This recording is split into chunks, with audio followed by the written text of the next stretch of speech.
পৃথিবীর মাটিতে যত মানুষ আছে ওই মানুষের মধ্যে এমন একটা উত্তম দল, একটা গোষ্ঠী, আমার উম্মতের মধ্যে একটা গোষ্ঠী এমন হওয়া দরকার। সারা পৃথিবীতে কোটি কোটি মানুষ আছে, হাজার হাজার কোটি মানুষ আছে। গোটা ভারতবর্ষে প্রায় 133 কোটি মানুষ আমরা বসবাস করি। আদমশুমারির গণনায় পাওয়া যায় 133 কোটি মানুষ আমরা বসবাস করি গোটা ভারতবর্ষে। অনুরূপভাবে বাংলাদেশে প্রায় 17 কোটি মানুষ। বিভিন্ন রাজ্যে বিভিন্ন দেশে কোটি কোটি মানুষ বসবাস করে। তাহলে কোটি কোটি মানুষের মধ্যে আল্লাহ একটা শ্রেণীর মানুষকে নির্বাচিত করলেন, বললেন ওরাই উৎকৃষ্ট, ওরাই উত্তম। তারা কারা? উত্তম দল, উত্তম গোষ্ঠী হওয়া দরকার, যাদের কাজ হচ্ছে দুটো। এক নম্বর কাজ হচ্ছে তা'মুরুনা বিল মা'রুফ, 2 নম্বর কাজ হচ্ছে ওয়াতানহাউনা আনিল মুনকার। দুটো দায়িত্ব, বেশি দায়িত্ব আল্লাহ দেয়নি। কেন আপনাকে দায়িত্ব দিল? আপনার জন্য কি করেছে আল্লাহ? আল্লাহর দায়িত্ব আপনি পালন করবেন কেন? এটাও তো ভাবার বিষয় আছে। শুনুন, আল্লাহ আপনাকে কত ভালোবেসেছে। আল্লাহ বলছেন কুল ইন কুনতুম তুহিব্বুনাল্লাহ ফাত্তাবিউনি ইউহিব্বুকুমুল্লাহ ইয়াগফির লাকুম যুনুবাকুম ওয়াল্লাহু গফুরুর রহিম। মহান আল্লাহ পাক রব্বুল আলামিন তার প্রিয় হাবিব জনাবে মুহাম্মদ রাসূলুল্লাহ সাল্লাল্লাহু আলাইহি ওয়াসাল্লামকে সম্বোধন করে বললেন, হে নবী গো, তুমি বলে দাও, গোটা মানব জগৎকে বলে দাও, ইন কুনতুম তুহিব্বুনাল্লাহ, তারা যেন আমাকে ভালোবাসে। ফাত্তাবিউনি ইউহিব্বুকুমুল্লাহ, আমি আল্লাহ তাদেরকে ভালোবাসবো। ইয়াগফির লাকুম যুনুবাকুম ওয়াল্লাহু গফুরুর রহিম, আমি আল্লাহ শুধু ভালোবেসেই ক্ষান্ত নয়, আমি আল্লাহ তাদের জীবনের আগেকার পিছেকার, গোপনে প্রকাশ্যে, রাতের আধারে দিনের আলোকে, জাহিরা বাতেনা, সব সময় যদি কোনো গুনাহ করে থাকে, আল্লাহ বলছেন ওই সমস্ত গুনাহকে আমি আল্লাহ ক্ষমা করে দেব যদি আমাকে তারা ভালোবাসে। ও আপনার তেতুলিয়া গ্রামের মানুষ, এই এলাকার মানুষের কাছে আমি আবেদন করি, আমরা আল্লাহকে কতটুকু ভালোবাসি, নবীকে কতটুকু ভালোবাসি। আল্লাহ বলছেন ও মা, তুমি যদি আমাকে ভালোবাসতে চাও, আমার ভালোবাসা পেতে চাও, তাহলে তুমি করো কি, আমার নবীকে ভালোবাসো। জি, আমাকে যদি ভালোবাসতে চাও, আমার ভালোবাসা পেতে চাও, আল্লাহ বলছেন কুল আতিউল্লাহ ওয়া আতিউর রাসূল ওয়া উলিল আমরি মিনকুম, আমার ইতাআত করো, অনুসরণ করো, আমার অনুকরণ করো, আর আমার রাসূলের আনুগত্য স্বীকার করো। আমার রাসূলের দেখানো পথ, আমার রাসূলের দেখানো আদর্শ, আমার রাসূলের দেখানো কাজকর্মকে তুমি পৃথিবীর মাটিতে বাস্তবায়ন করো, তাহলে তুমি আমার ভালোবাসা পেয়ে যাবে। আর একটি কাজ করবে কি, উলিল আমরি মিনকুম, তোমরা তোমাদের নেতার আনুগত্য স্বীকার করো, তোমরা তোমাদের নেতার নেতৃত্ব মেনে নাও।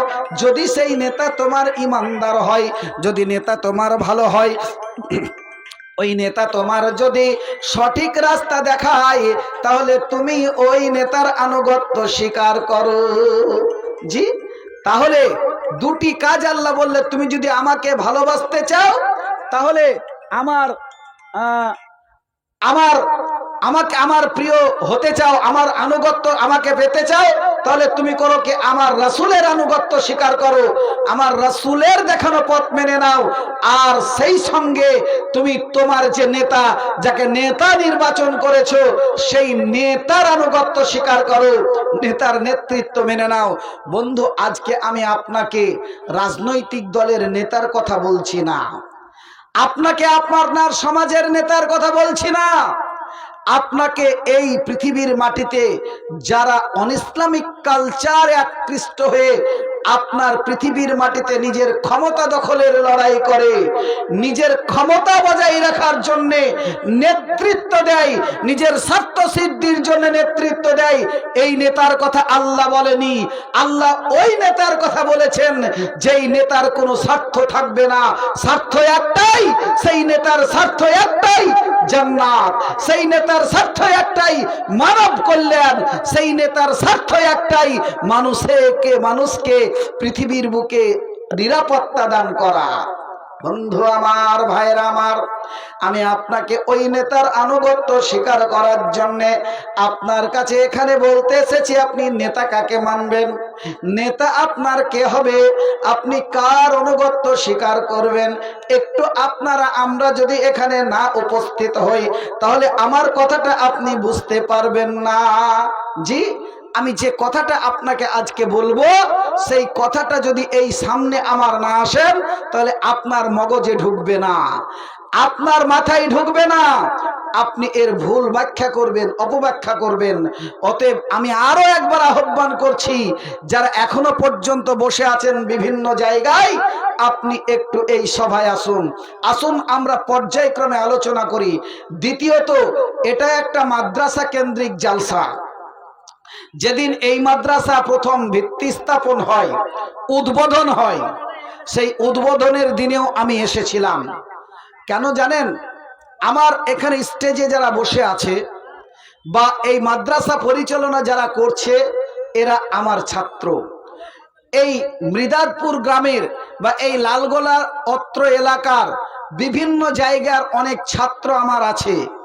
আমি আজকে 2002 সাল থেকে নিয়ে শিক্ষকতা করি, আজকে 2025, 23 বছর আমি শিক্ষকতা করছি। এই 23 বছরের শিক্ষকতার জীবনে অনেক ছাত্র আমার এই দিনের রাস্তায় কাজ করছে। একটু আগে যার কথা শুনছিলেন সাইদ শেখ, সে আমার ছাত্র, আমি তাকে পড়িয়েছি। একটু আগে আমার একটা ছাত্র আমাকে বলছিল যে মৌলানা, আপনার শাসন, আপনার মার, আপনার পড়া আজও আমার মনে আছে। জি, যারা এই পড়াটাকে, কাবিরুল ইসলাম আমার ছাত্র, সামনে বসে আছে আমার আহাদুল, এরা আমার ছাত্র। অনেক ছাত্র এখানে রয়েছে, এই পাশে যেটা বসে আছে এটাও আমার ছাত্র, এরা আমার কাছে পড়েছে। সকলকে নিয়ে আজকে আমার গর্ব হয়, আজকে আমার গর্ব হয় যে আমার ছাত্ররা আজকে দিনের খিদমত করছে, আজকে জাতির জন্য কাজ করছে। আমার ব্যাটালিয়ন তৈরি হয়েছে গোটা বাংলার মাটিতে।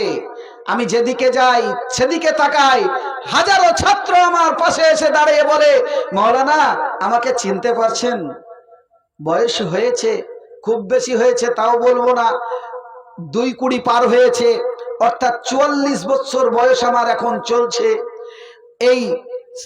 এই জামানাতে কিছু ছেলে বড় হয়েছে, তাদেরকে চিনতে পারা যায় না, পরিচয়টা দিলে আবার চিনতে পারি। যাই হোক, আমি আপনাদের কাছে খুব গুরুত্বপূর্ণ কিছু কথা আমি বলবো, এটা আশা নিয়ে এসেছি। আপনাদের কাছে একটাই অনুরোধ, যারা এখনো পর্যন্ত দাঁড়িয়ে আছেন বা বসে আছেন বা ভলান্টিয়ার্স আমার যুবক বন্ধু যারা রাস্তায় রাস্তায় ঘুরে বেড়াচ্ছ, তোমাদেরকে আর রাস্তায় ঘুরতে হবে না বাবু, তোমরাও চলে এসো। তোমাদেরও কিছু ভবিষ্যৎবাণী, তোমাদেরও কিছু কাজের কথা আজকে আমি বলতে এসেছি। দেখুন, প্রধান বক্তা চলে এসেছে, কি নাম জানো? ফিরোজুজ্জামান তাহেরি, আপনাদের প্রধান বক্তা, উনি চলে এসেছেন। আমার পরে হয়তো উনি আসবেন। যদি আপনাদের উপস্থিতি না হয় তাহলে উনি বলবেন কার সামনে, উনি কাকে শোনাবেন? উনি সুদূর হুগলি থেকে এসেছেন, তাই তো? সুদূর হুগলি জেলা থেকে এসেছেন, অনেক কষ্ট করে আপনাদের কাছে আসবেন, উনি বলবেন।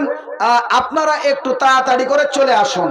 যাই হোক, আমি পর্যায়ক্রমে যেটা আলোচনা করছিলাম যে আল্লাহ বলছেন ওয়ালতাকুম মিনকুম উম্মাতুন ইয়াদউনা ইলাল খায়রি ইয়া'মুরুনা বিল মা'রুফ ওয়া ইয়ানহাউনা আনিল মুনকার ওয়া উলাইকা হুমুল মুফলিহুন। আল্লাহ বলছে তোমাদের মধ্যে এমন একটি দল হওয়া উচিত, এমন একটি সংগঠন হওয়া উচিত যাদের কাজ হবে দুটো। এক নাম্বার কাজ হবে তা'মুরুনা বিল মা'রুফ, ভালো কাজের জন্য মানুষকে আহ্বান করবে, ভালো কাজের জন্য মানুষকে ডাকবে, ভালো কাজের জন্য মানুষকে অনুপ্রেরণা যোগাবে, ভালো কাজের জন্য মানুষের দ্বারে দ্বারে যাবে আর আল্লাহর দ্বীনের কথা বলবে, হকের কথা বলবে, জাতির কথা বলবে। এ হচ্ছে একটি কাজ। দুই নম্বর